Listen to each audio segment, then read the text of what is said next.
Con gran gozo continuamos declarando que la tierra será llena del conocimiento de Dios como las aguas cubren el mar. Qué bueno es volver a estar juntos una vez más para continuar el estudio cronológico de la Biblia. Sean todos bendecidos en este día. La lección de hoy se titula El Tabernáculo. ¿Qué es la misericordia? ¿Quién la necesita? ¿Podrían los israelitas cumplir las promesas que le habían hecho a Dios? ¿Pueden ustedes cumplir las promesas que hacen? Sobre esto meditaremos. Éxodo 24:18 dice que Moisés subió al monte y estuvo en el monte 40 días y 40 noches. Mientras Moisés estuvo en la montaña, el Señor le dio los 10 mandamientos escritos en 2 tablas de piedra. El Señor también le explicó a Moisés otras reglas y costumbres que Él les ordenaba seguir, porque Dios era su rey. Mientras Dios le estaba dando a Moisés las instrucciones, el pueblo había hecho un becerro de oro para adorarlo, transgrediendo sus mandamientos. Sobre eso habla Éxodo 32. Como Dios los amaba, no quiso destruirlos. Le dijo a Moisés que construyera un lugar especial donde Dios moraría con ellos. Éxodo 25:9, conforme a todo lo que te voy a mostrar, conforme al diseño del tabernáculo y al diseño de todo su mobiliario, así lo harás. Se construyó el tabernáculo para que el hombre aprendiera cómo hay que acercarse a Dios. La palabra hebrea utilizada para tabernáculo significa tienda, morada u hogar. Todo tenía que construirse y hacerse exactamente como Dios dijo. Recuerden que Caín se negó a acercarse a Dios de la forma que Dios había dicho y por lo tanto el Señor no lo aceptó. Pero Noé le creyó a Dios y construyó el arca exactamente como el Señor le dijo. Dios lo aceptó y salvó a Noé y a su familia. No podemos decirle a Dios cómo queremos acercarnos a Él. Debemos acercarnos al Señor de la forma que Él nos enseña en su palabra. Como el pueblo de Israel iba de camino a Canaán, el tabernáculo tenía que ser portátil y liviano. Construyeron gran parte del tabernáculo con materiales hechos de pieles de animales. Sus tiendas donde ellos vivían también se hacían con esta clase de materiales. El tabernáculo estaba compuesto de 3 partes. El atrio, que es el patio, el lugar santo y el lugar santísimo. En el atrio se sacrificaban los animales que traían para las ofrendas y allí también los sacerdotes en el lavacro se limpiaban para entrar al lugar santo, donde había la mesa de los panes, donde oraban, el altar del incienso y donde también estaba el candelabro significando el Espíritu Santo. Y en el lugar santísimo, que era la habitación más reservada de la casa de Dios, que era el tabernáculo, allí solamente entraba el sumo sacerdote una vez al año para ofrecer sacrificios por sus pecados y por los del pueblo. La presencia de Dios estaba en ese lugar, en el lugar santísimo. Éxodo 25:10 y 11 dice: harán también un arca o cofre de madera de acacia y la revestirán de oro por dentro y por fuera. El arca tenía que ser colocada en el lugar santísimo y a ese cofre se le llamó el arca del pacto. También le dijo a Moisés que hiciera una tapa de oro puro y la colocara sobre el arca.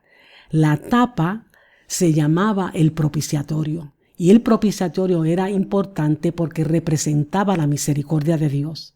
La misericordia es la provisión de Dios para los pecadores con el fin de escapar del castigo que merecen sus pecados. De esto nos habla Éxodo 25:17. Ahora bien, en Éxodo 25:19 dice que también tenían que hacer 2 querubines de oro, cada uno puesto frente a frente en el propiciatorio.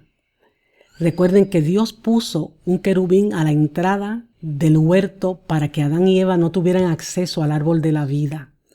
El arca debía colocarse en el lugar santísimo, el propiciatorio, la tapa de misericordia, sobre el arca y esos 2 querubines frente a frente a los extremos del arca. Moisés puso las tablas de piedra escritas con los 10 mandamientos dentro del arca. Su presencia se haría evidente, la presencia de Dios, por la luz brillante que iba a estar sobre los querubines, entre los querubines. A esa gloria, a esa luz se le llamaba la gloria Shekinah, el resplandor o la presencia de Dios en medio de su pueblo. Éxodo 26, 31 al 32. Dios le dice a Moisés que tenía que colocar una cortina gruesa y hermosa como división entre el lugar santo y el lugar santísimo. El propósito de esa cortina era recordar a los israelitas que estaban separados de Dios a causa del pecado. Cuando una persona quería acercarse a Dios, el primer paso era traer al altar de bronce que estaba en el atrio, en el patio, un sacrificio, una ofrenda quemada al Señor. Tenía que colocar la mano sobre el animal, la cabeza del animal, y luego matarlo. Así estaba reconociendo delante de Dios que era pecador y merecía morir. Al hacer esto se identificaba con el animal que iba a morir en su lugar y le pedía a Dios que aceptara la muerte del animal en lugar suyo. Levítico 1, versículos del 1 al 5, dice que Dios para las ofrendas permitía ovejas, cabras, toros y aves. Los animales tenían que ser machos perfectos, sin ningún defecto. La sangre del animal tenía que ser derramada. Como dice Hebreos 9:22, según la ley, casi todo es purificado con sangre, y sin derramamiento de sangre no hay perdón de pecado.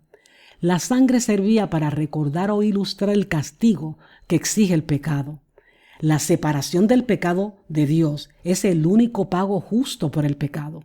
Dios iba a proporcionar un camino mejor para el perdón de los pecados, que fue a través de Cristo. El Señor designó a Aarón para ser sumo sacerdote y sus hijos sacerdotes. Solamente a Aarón, el sumo sacerdote, se le permitía entrar al lugar santísimo donde estaba Dios. Él entraba allí una vez al año, el día de la expiación, o sea, de la purificación. Antes de entrar al lugar santísimo, Aarón tenía que matar un animal y poner la sangre en un recipiente y rociar con ella el propiciatorio que era la cubierta del arca. Con esto Dios prometía aplazar el juicio que merecían y cubrir los pecados cometidos el año anterior. En su misericordia Dios estaba simplemente aplazando un año más el castigo que ellos merecían. Hebreos 10, 3 y 4 dice, pero en esos sacrificios hay un recordatorio de cada año, de año tras año, porque es imposible que la sangre de toros y de machos cabríos quite el pecado. Era solamente un aplazamiento que había. Hay un teólogo que se llamó Arthur W. Pink, que hablando sobre el tabernáculo dice, Juan 1:14, y tabernaculizó entre nosotros. La segunda persona de la Trinidad estableció su tienda en esta tierra por 33 años. Tabernaculizó es una referencia al tabernáculo que Dios instruyó a Moisés levantar en el desierto. Todo el tabernáculo es sombra de Cristo, del creyente y de la iglesia. En esta lección presentamos el diseño básico del tabernáculo. Definimos la misericordia como la provisión de Dios para los pecadores, con el fin de que escapen del castigo que merecen sus pecados. Vimos cómo Dios proporcionó un camino para que los pecadores se acercaran a Él, para alcanzar misericordia a través de las ofrendas y de los sacrificios que hacían y que traían al tabernáculo. Vimos también la santidad de Dios. Así que será hasta la próxima semana, cuando volveremos a darnos cita a través de este mismo medio para continuar con este sencillo y bello estudio cronológico de la Biblia, fundamento firme. Que la paz y la gracia del Señor quede con ustedes. Continuemos declarando que la tierra será llena del conocimiento de Dios como las aguas cubren el mar. Sean bendecidos.